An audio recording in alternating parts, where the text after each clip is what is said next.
when I invited you down today, you said you wanted to do something on Steve Croft. Yes. Why? And you wanted to do this at the Guitar Breaks events that we do, stuff like that. Yeah. You're constantly referencing him, so he's clearly been a big influence on you. Well, it's through teaching, really.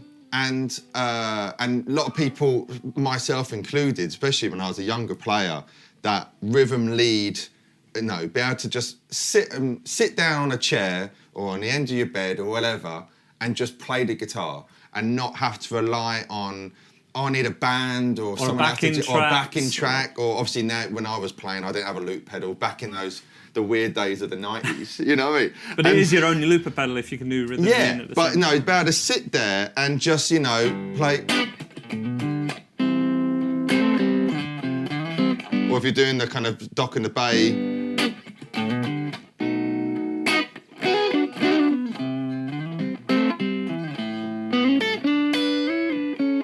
That kind of stuff. And so I remember it clicking when I saw Prince. Oh, wow. I saw like... Are the O2 or...? No, it's on video, unfortunately. Just before when YouTube kicked in, and I saw, now it's quite an infamous video, but I saw him with a purple Taylor acoustic, and he was kind of, this is it. You're the only burning desire.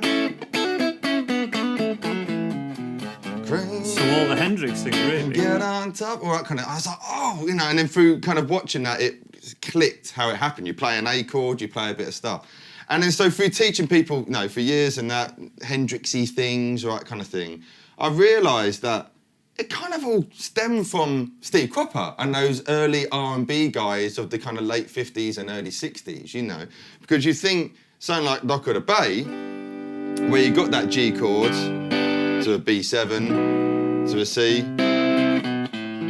but then you got all the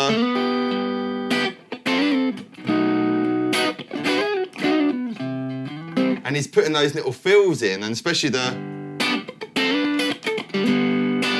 little six and stuff. Throughout verses and things like that. So this isn't a typical soloist thing, although we could do that.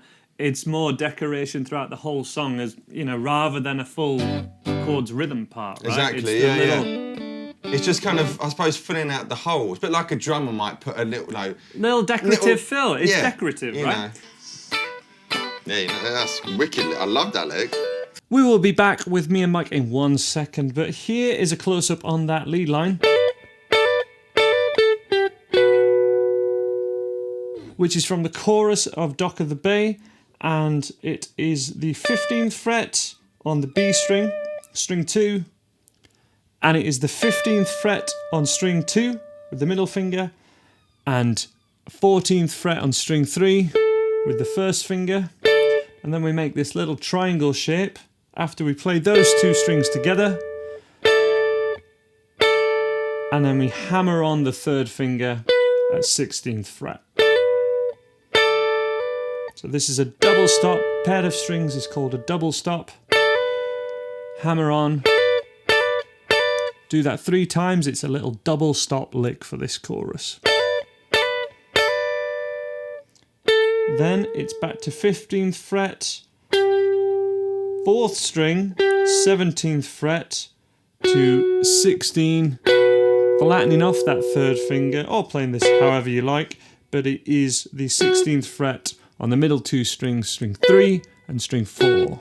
1, 2, 3, down 1 note, down another major scale note, and then to 16th fret. Happens exactly the same twice. The third time, once we get to that point, just 1 note shy of the whole thing, we move up 1 position or 2 frets.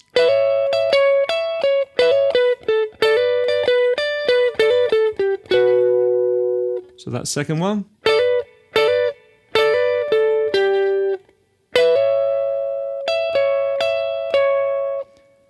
Pick, hammer on, string 2, 3, 2, 3.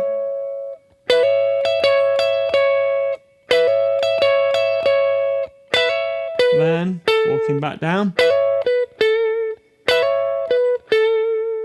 Whole thing.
not cool guitar playing, I don't know what is. Absolutely. You know what I mean? It's just so tasty and it fits the song, doesn't it, as well? Beautifully. It does. It complements the song, but it could complement a lot of things. Like you make it more funky. You can make it very chilled. It can be energetic or not, whereas some things only kind of, power chords are always a bit heavy, aren't they? So these are really cool vibe to them. Yeah. Is there a hint of anyone else in there? Like, because it is... So Hendrix, it is a bit Frusciante. Well, Frusciante got it from Hendrix, Yeah. didn't it? Yeah, so it's all... Cause I've always just looked at it, those original R&B guys, so like a Steve Cropper, and then Hendrix probably would have heard him, and then which then tailed on to every single guitar player. Everyone that does that Steve Ray strat. Vaughan, John Frusciante, John Mayer, you know. Absolutely. But I think, that kind of Steve Cropper thing is kind of, where it all kind of comes, and he does that kind of stuff as well.